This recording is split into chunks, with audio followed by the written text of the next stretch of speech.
This conference will now be recorded.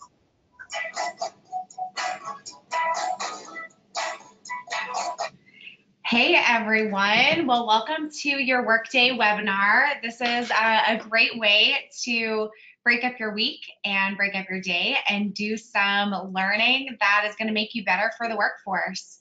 I'm really excited to host this as your moderator today. My name is Holly McIlwain and I am with Winter Partners, and we have a great workshop ready for you. I invite you to go ahead and put your name and your industry in the chat box and start thinking about our question of the day, the big one. Why is change so hard? And I have to back this up by saying when I began planning this webinar, the question, why is change so hard, was my first thought. And then I thought, no, maybe I should start with another question that's not quite as scary. What is hard about change? Or why does change affect us? Or I don't know, just that word change seemed to resonate on a lot of levels, but this is a really scary question. So let's try this on for size. What is hard about change? The more that I talked with the business executives and the professionals around me, the question that they really wanted to answer became, is change hard? So if you don't think change is hard, I want to ask you to do this little activity with me at your desk. And I know most of you are probably multitasking and you have 100 things in front of you. So I want you to just stop what you're doing and cross your arms. And as you cross your arms and think about this question, is change hard? I want to invite you to go ahead and switch the way that you cross your arms so that the arm that is on top is now on the bottom and the arm that is on the bottom is now on the top. And since you've sat like your natural position for a moment and you felt that awkwardness of the switch, you're probably now settling into the switched arms. It's always interesting to think about that question, is change hard, when it comes to you? But that is hopefully what brought you to the briefing today. Because when we think about change and we think about what we're comfortable with, we have to always remember that there are other people involved. So thinking about this today, what brought you to our webinar? What brought you here? And what do you hope to learn more about? For those of you who are participating live, I invite you to go ahead and put that music or that information right in the chat box and share that with others throughout our time today. And for those of you who are listening after we've recorded this and you just kind of came across it on YouTube or on our website, well, you can feel free to make a comment during this part or throughout the video or even afterwards, because we really want to hear a little bit more about what you're hoping to learn about the workforce that's changing. But hopefully some of you really want to explore the why. Why is change necessary in the workforce? And what is changing? And if that's the case, then it's important to recognize that change is important. And it's important to organizations because it allows employees to learn new skills, to explore new opportunities, and to exercise their creativity in ways that ultimately benefit the organization, because new ideas and increased commitment will benefit the organization. And so as leaders, we have to make sure that we leave some room for change. Now, change might not be easy, and change for the sake of change is a little scary. So let's clarify some of that. Because when we think about change, and we think about what we want to achieve through change, we need to make sure that we are crystal clear. Now, why do I think this is important? Because change is a scary word that doesn't have to be scary. So let's take a look at the screen and acknowledge these three basic truths about change. Change does not mean that the past is bad.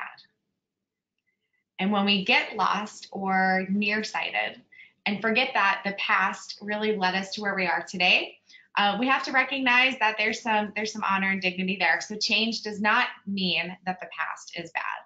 So if you're thinking about succession planning and the legacy of your leadership, change does not mean that the past is bad. Also, change for the sake of changing is not the answer. This kind of frenetic energy doesn't really do anyone any good. So change for the sake of changing is not the answer. So we need to be strategic about change, and sometimes you need a different perspective in order to do that. And finally, making informed decisions about how and when to change is a differentiator. A differentiator between the dinosaurs and the super successful, progressive, long-standing, long-lasting institutions. So change does not need to be scary. So let's talk a little bit about these changes. Today we're going to talk about 3 main changes and the way that they really will impact what we do. And so the 3 main changes we're going to talk about today are technology, the employee persona and needs, and those workforce dynamics. And so we're going to jump into this and talking about technology.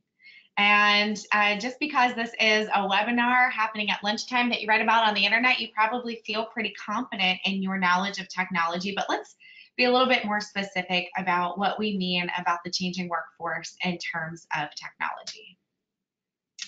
So when we're talking about the technology changes, there are some things to be considering. That any business in today's environment is going to need to be aware of the changes of technology, but also the way that it impacts both the customer and the workforce. So when we're talking about the customer, there are some different expectations that exist. Customers are looking for something different, and they're looking for something that allows us to connect at different levels and using different platforms. E-commerce is really popular and important, and if you are not an expert in e-commerce, then it certainly is a great time to adopt some change and invite some new talent to help you navigate that, or outsource and ask the questions that most need to be asked.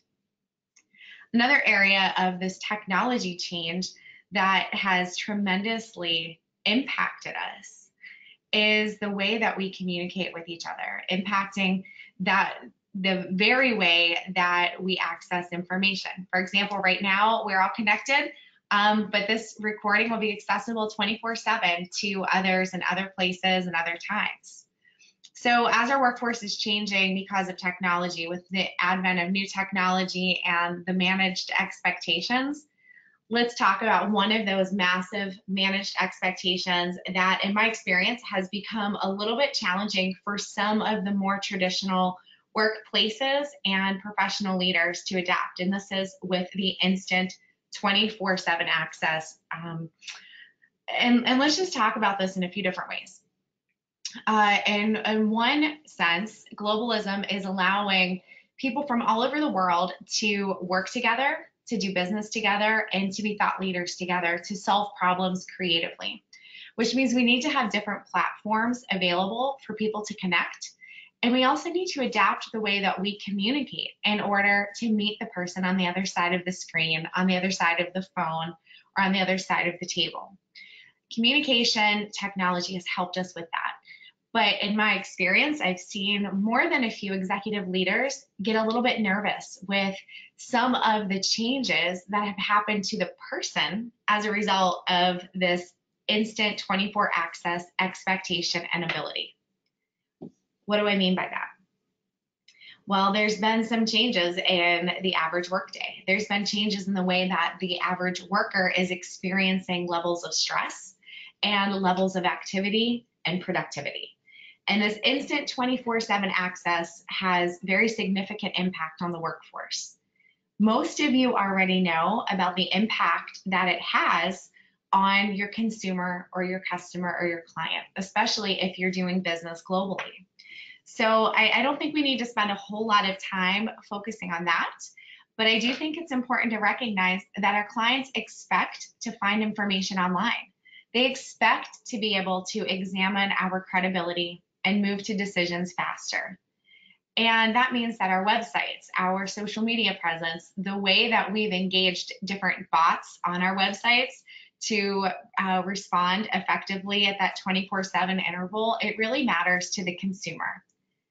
But workers have similar thought processes. They're seeking transparency. they're seeking accuracy and technological agility. For older workers, this means incorporating training plans. So if you're leading an organization that has 30 to 45 to 50-year employment histories, it would be very wise to incorporate training and development plans to help some of these workers, these more seasoned employees, get comfortable with newer technologies. And if you employ a lot of newer employees, newer workers, people new to the workforce, that means every now and then it would be helpful to allow them to strut their stuff and show their team or teach different technologies to members of the workforce.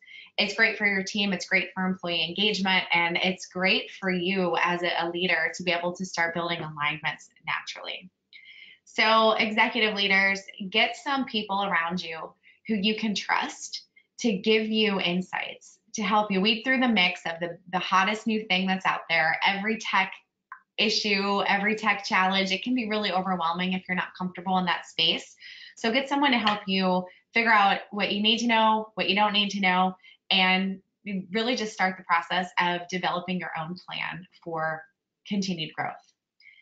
Now, I want to circle back because this instant 24 access that I have alluded to has very significant impact on workers. Is this what comes to mind when you have someone talk to you about remote workers, kicking back in your pajamas, eating a bowl of cereal, reading the news?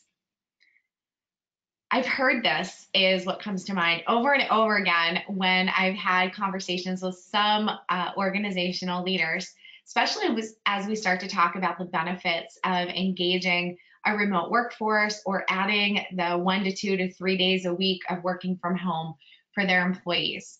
And if this is what comes to mind, or this, which is a very real reality for some people, but this is not the typical work from home situation. I feel like this is saying a lot more about what the organizational leader is thinking about their workers, rather than thinking about this as a viable option that makes work more attractive and more productive.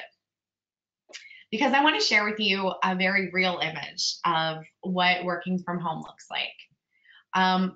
These are happy employees who are being productive, who are figuring out ways to get 1,000 things done and using their strengths and knowing themselves.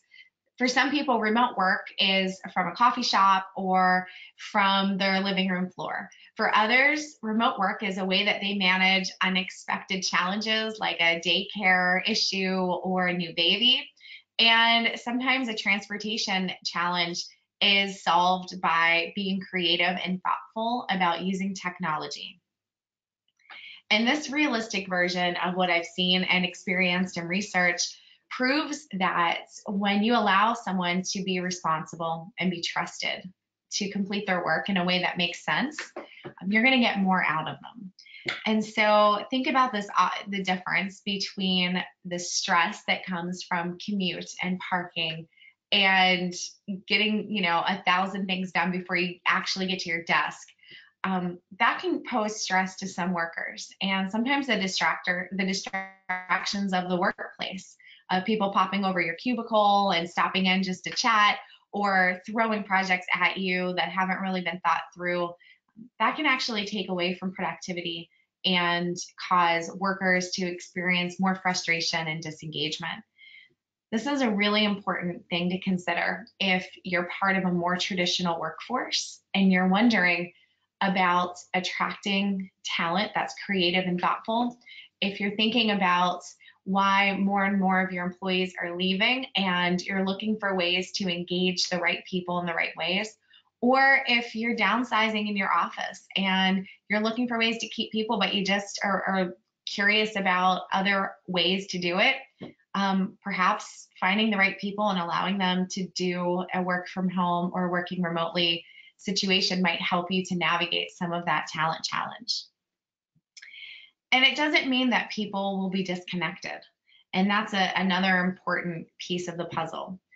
Learning management systems have allowed for remote work groups to gain access to critical information and conduct training together, even if they're located in different places. This is a great example of what you're doing today. This is a great example of what your employees can have access to, even if they are remotely, because one of the changes with technology in the workplace is more opportunities to be cost effective and time management effective in the way that we approach training and learning. When teams can have virtual meetings and webinars like this and they go right back to their client-facing projects, we're saving time and a lot of times getting an additional energy burst because they have that ability to be creative. Key for success for any working from home situation or remote working situation is trust, accountability, and very clear expectations. This leads us to yet another exciting and sometimes scary piece of the puzzle, the changing workforce environment and dynamics. When technology is moving us along in different ways and naturally having an impact on the individuals who make up our organizations, the dynamics of the workforce will be changing as well. And while there is no crystal ball telling us what's right around the corner, there is some compelling data leading us in the right direction. And throughout this little webinar, I'm going to talk a little bit more about the state of the American workforce, which is a piece of data that was brought together by Gallup, the organization that manages data through polling and surveying the general population in large numbers. And the state of the American worker, it allowed us to get an insight to how the worker is changing. There are four main components that the average American worker wants to see in the leader that they will follow: trust, compassion, stability, and hope. So I want to take you through that and begin with the very first element explained, and that is that of trust. According to the study, employees who trust leaders are much more likely to stay around. Things get done more quickly in those teams that are demonstrating a high level of trust. And trust happens through behaviors. So high trust organizations exercise a presumption that there is trust more than they talk about it. And I always think that if you talk about how good you are or how much trust you have or how worthy you are, there's probably a kind of a crack in the armor somewhere. So low trust organizations or struggling teams will talk a lot about trust. And maybe it's because that's what they need so much. Trusted relationships will always trump competence anytime. So you can do a lot more if you trust the people around you than if you are walking around with this image of impenetrable ability. It's better to be trusted than it is to be the smartest person in the room. But why does trust matter? The data is really clear. 51% of the currently employed workforce is actively looking for a new job or watching for openings. That means more than half the people that you surround yourself with in work or that you have hired are actively looking for a new job.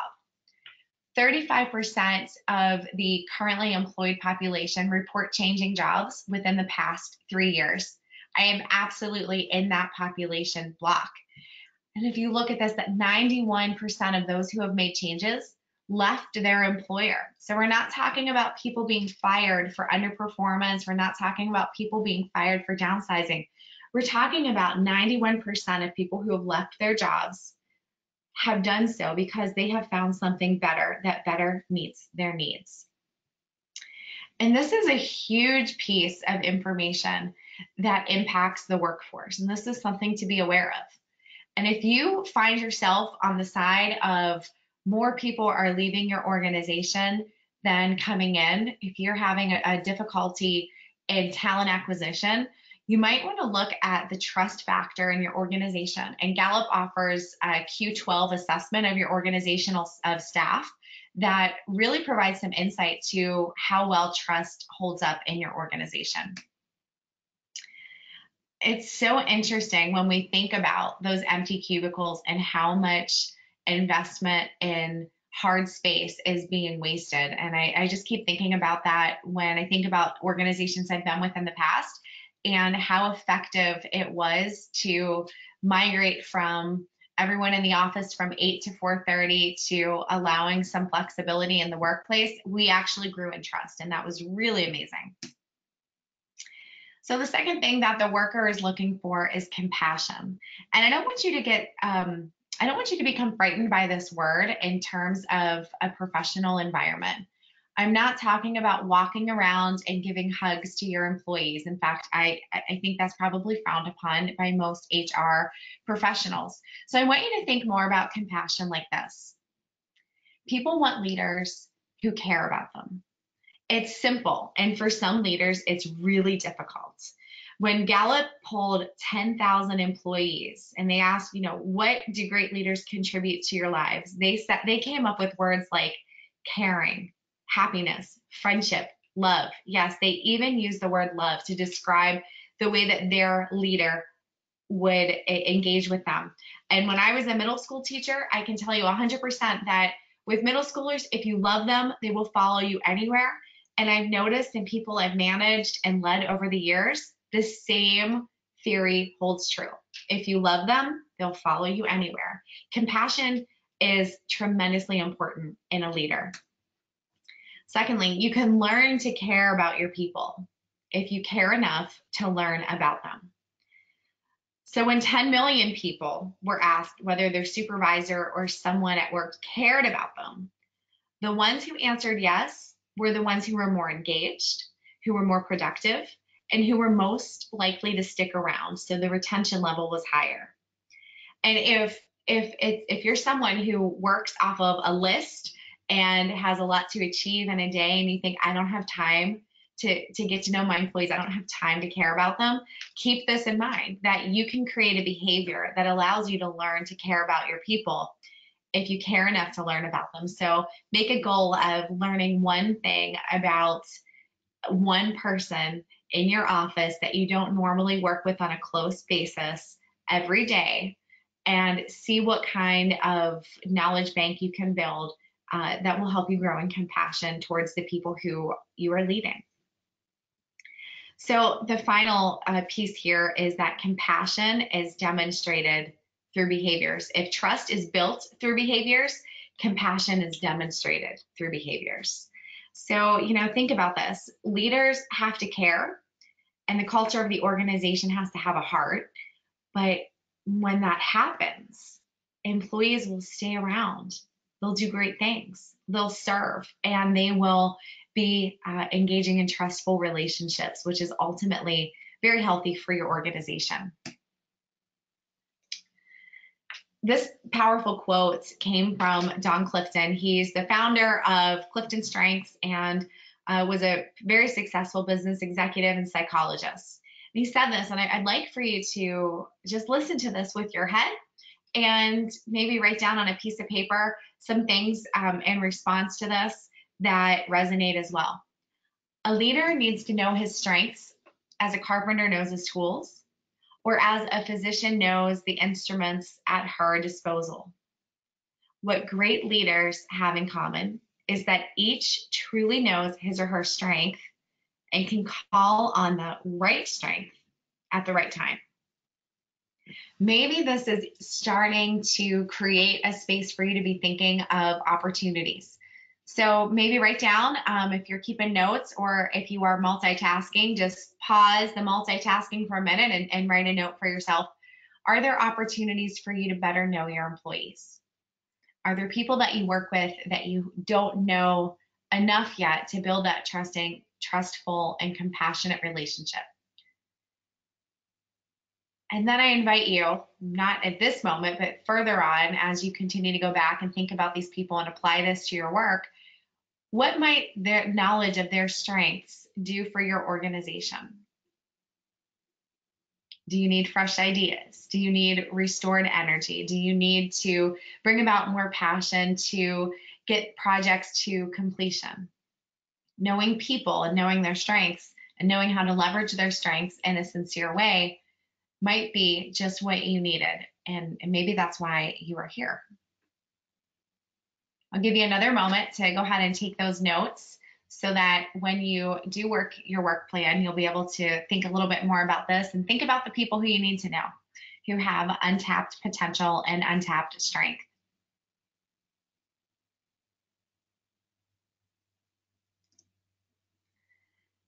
The third need of the American worker is stability. No one likes constant chaos, and most people actually do prefer stability over chaos, especially in times of threat or crisis. So a steady hand on the rudder of the organization really calms people down and allows them to make better choices. You might think a couple years ago when we were having, maybe 10 years ago, when we were having a lot of financial crisis in our company, or not in our company, in our country, that financial crisis caused people to want something very stable. I don't think we've ever really recovered. And it's not healthy for people to live in a constant state of chaos and crisis. What it does biologically is it causes all those pathways in the brain that provide solutions and other ideas and other options. It freezes them down and shuts it down. So there's only two pathways: fight, flight, or fight. And that's where we see conflict and exit in our companies. So we need a leader who can bring that stability and help people to make better choices. When people were surveyed by Gallup, the 10,000 we talked about, they used words like security, strength, support, and peace. That is how they began to describe the workplace leader that they wanted to follow. Transparency indicates stability. So when people are particularly confident in the company that they work for in the financial future, they're 9 times more likely to stay with that company rather than jump ship.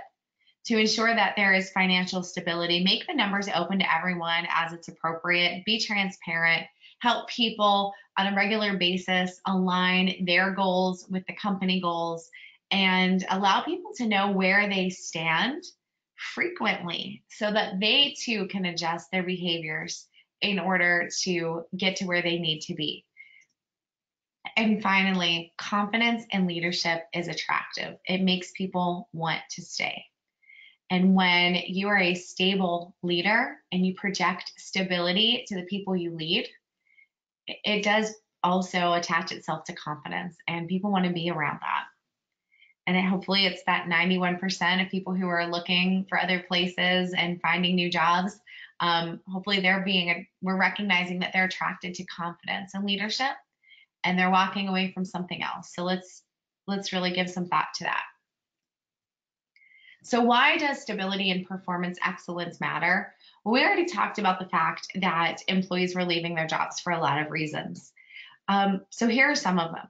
They're leaving their jobs to seek growth opportunities. They want to be challenged. They're done with flat organizations. They want another way to come alive at the workplace. Sometimes they're leaving to work for a better manager or a better leader, and others are leaving to find a more positive company culture. Some of the people that I work with through my work with Winter Partners, we have a program called Career by Design, which helps individuals move from an organization, a leadership role in an organization, to a new leadership role in a different organization. And some of the things that we talk about involve why they are looking for something new and what are they looking for. And it's amazing to me when I hear someone say, I just want to work in a non-toxic company culture. And that tells me something about some of our corporate cultures today. Sometimes, without realizing it, a very fine company turns toxic because leadership is not possessing some of those qualities that leaders and workplace professionals are looking for. So think about this as well. More and more men and women are working outside the home, and as women particularly are working outside the home during the child rearing and raising years, we're seeing that change is coupled with the studies showing that women in the workforce will outnumber men very shortly. Women like me aren't settling for a standard 40-hour desk work week. We're just not. We are looking for flexible solutions. We're looking for ways to do all the things that are important to us. So company cultures also need to shift to accommodate that harmony that many are seeking. And so I want to invite you to drop a comment in the chat in your response to this question. How does this align with your experience and leadership ideas? As employees are leaving their jobs for many reasons, to seek growth opportunities, to work for a better manager, to find a more positive company culture that better aligns with their needs and values. What have you seen? And how does this align with your experience or leadership ideas? So I invite you to drop a comment in the chat and continue that. If you're not watching this live, if you're watching this on our YouTube channel or on our website, there's also ways to leave us comments on that, because this is important to continue helping each other grow in our professional experience. So I'm going to go ahead and move on, but I do invite you to use the chat as we continue. So the fourth area that the American worker is looking for in a leader is someone who instills hope. While people want stability on the day-to-day, they also want to be excited about the future. People in this Gallup survey use words like direction, faith, and guidance when they were asked to describe an organization that they wanted to work in. And when asked if they had faith in their organization, the 69% who answered the question affirmatively were the most engaged employees in their company, as compared to a miserly 1% who answered negatively about hope in the company's future. And that is a dramatic shift. Just the mere act of initiating something new can offer hope in the future for employees. And so we want to really think about this, that this hope and optimism gives employees something to live for and strive for. But let's be very mindful of the fact that it is strategic, well thought out, soundly implemented change that can instill hope in workers. It's not just saying something on the fly. It's not giving in to frivolous change for the sake of change ideas. No, it's strategic, well thought out, soundly implemented change. That is what can instill hope in workers. And that is not easy, but it is also not impossible. And the reality is that without hope, despair and paralysis and complacency can take over in the workplace. Most managers will work on the day-to-day problems with a lot more ease than work on the hope-filled strategy building for the future, because that's hard. It's easier to take a phone call than to plan strategy for financial growth into the future. It's easier to deal with the quarter-to-quarter mentality that a lot of corporate boards instill. And it's easier to do that than to spend some really diligent time working on how you can establish hope in the future. But instilling and being strategic about building hope for the future in your organization is as difficult as it is necessary. And sometimes it's hard to do it alone. And so you need to bring in an outside consultant like me, like one of our partners. There's so many very qualified areas that you can get help.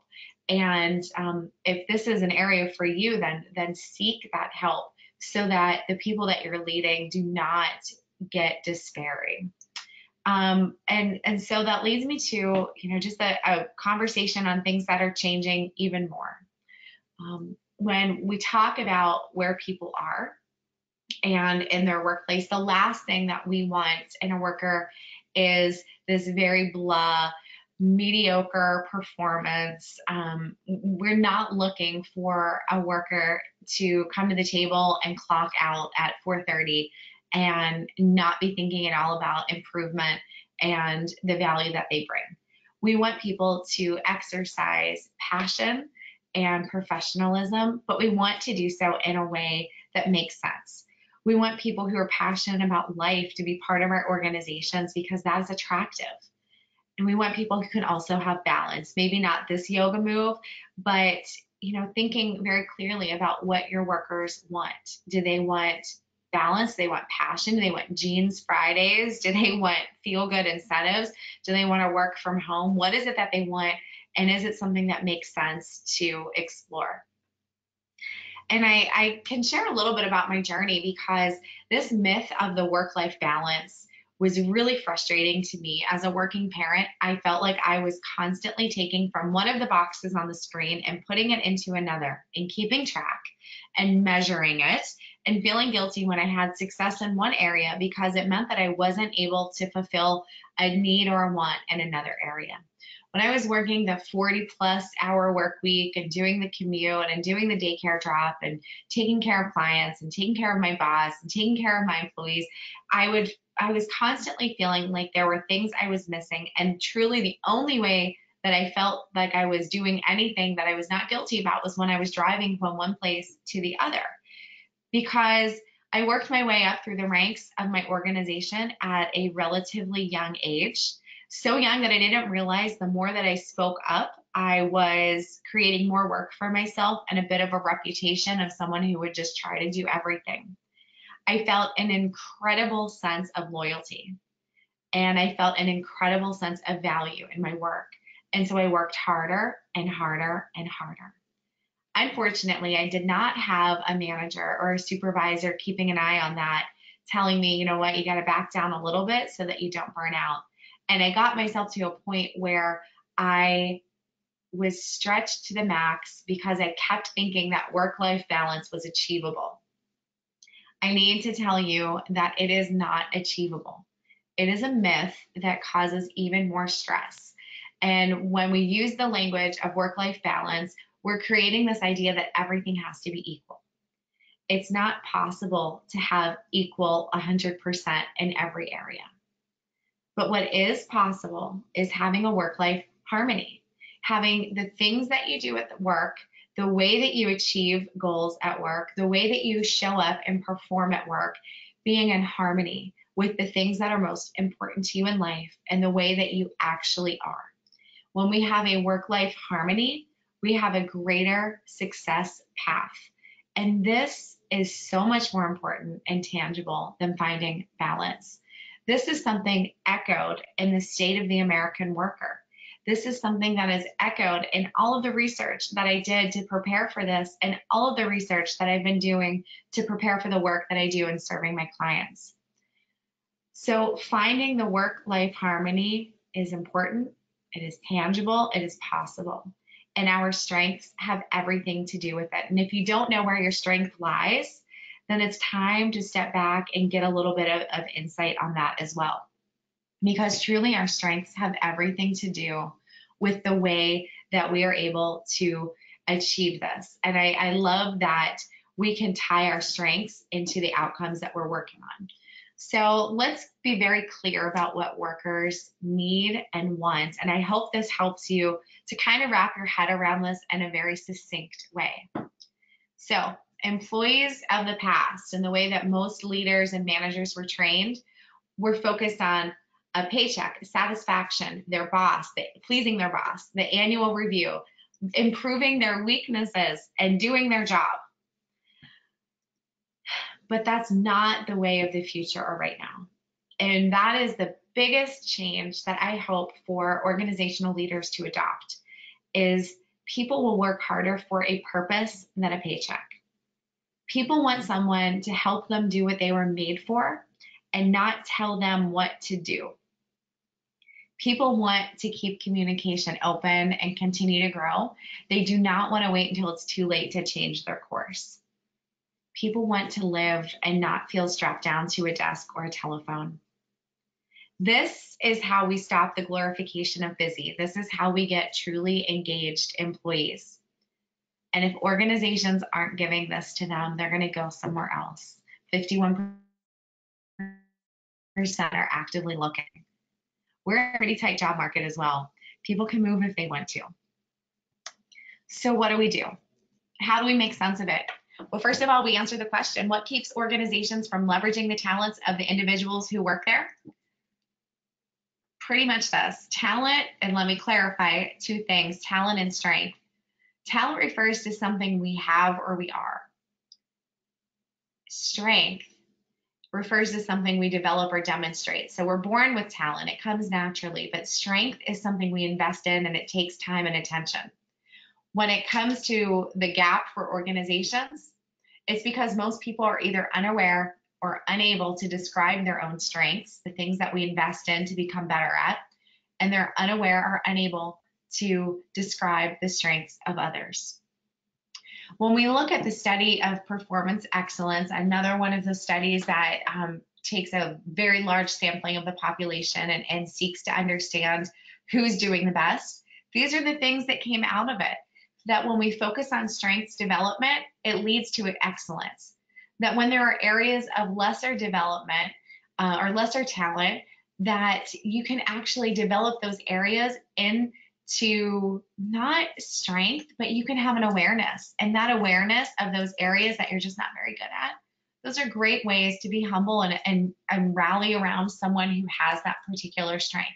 There's no data that allows us to believe that when you work on a weakness, it's going to get better. If you work on your strengths, you're going to get great. And then the final piece is we need other people to know our strengths, and we need other people to help us focus on them and develop them. We get better because we're wired to connect with other people. So a couple thoughts on what do you do with this and how do you move on? Well, I want to help you understand that when people focus on using their strengths, they are 3 times as likely to report having an excellent quality of life. This reeks of the idea of a harmonious work-life relationship. Having an excellent quality of life is extremely attractive to me. I don't know about you.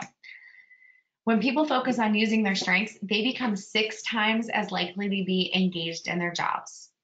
That means that when they show up, they're showing up with 6 times more of that energy, enthusiasm, and excellence and skill. And this is important because as Gallup really, committed to researching people and understanding the way that they're going to perform at their best, there are organizational changes with profitability and productivity. There's a reduction in turnover. There's so much that comes from a person who focuses on using their strengths. It changes everything. And so let's talk a little bit about this organizational difference.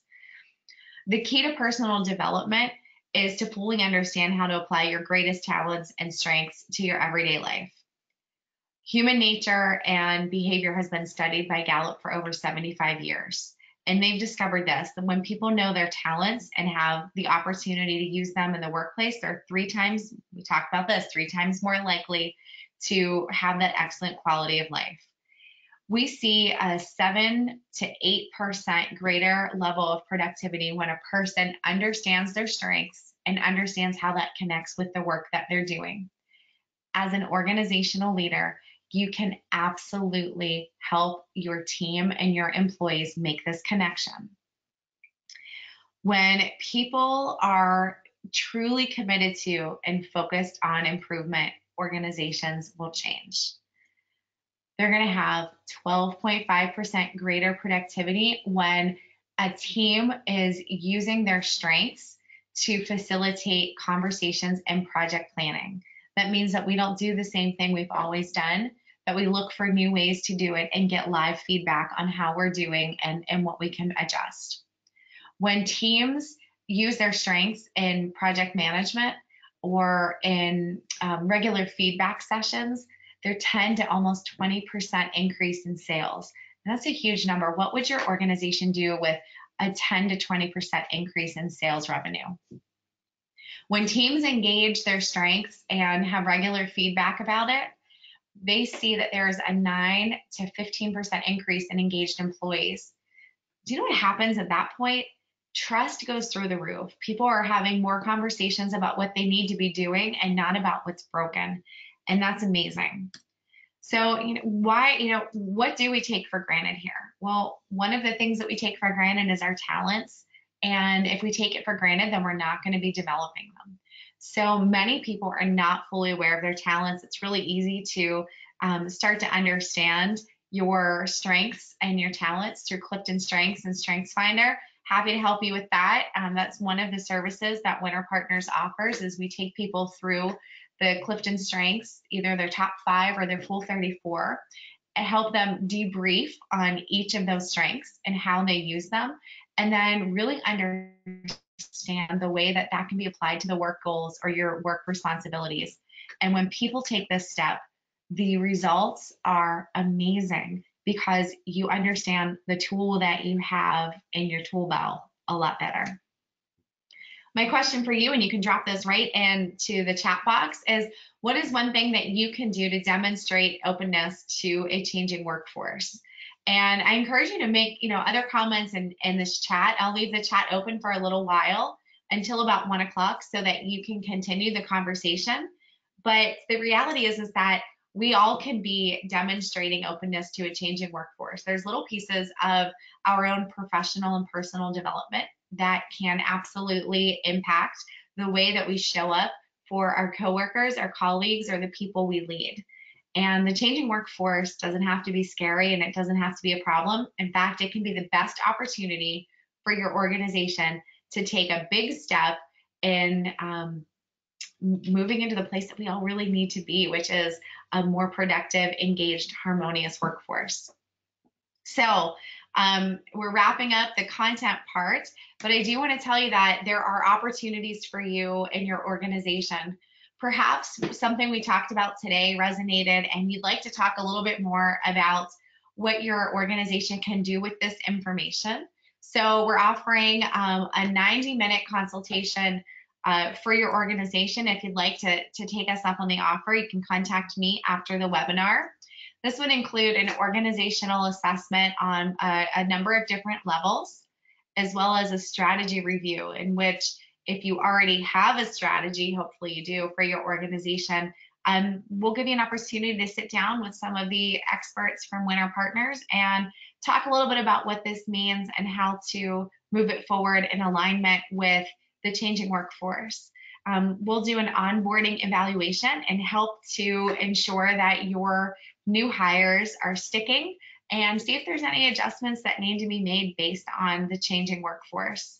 And we'll do this by phone or video. So if that's something that's interesting to you, make sure that we connect after the webinar.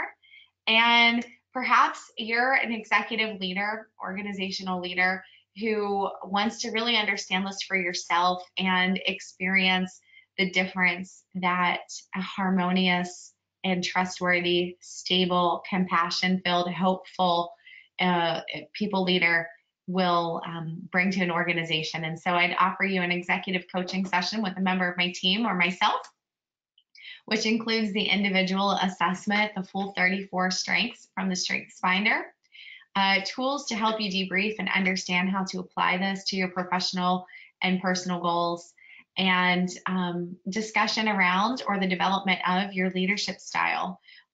We think that that is a critical component to people leading, and we'd like to help you with that. And again, this is conducted by video or phone conference.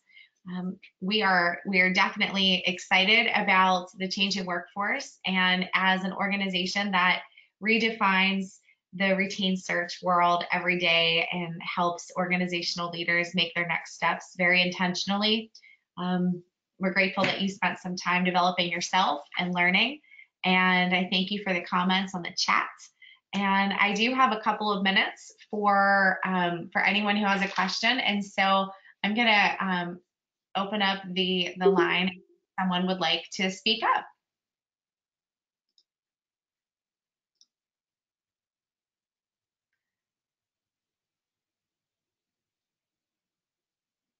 I'm seeing a couple comments come through. Thanks for that.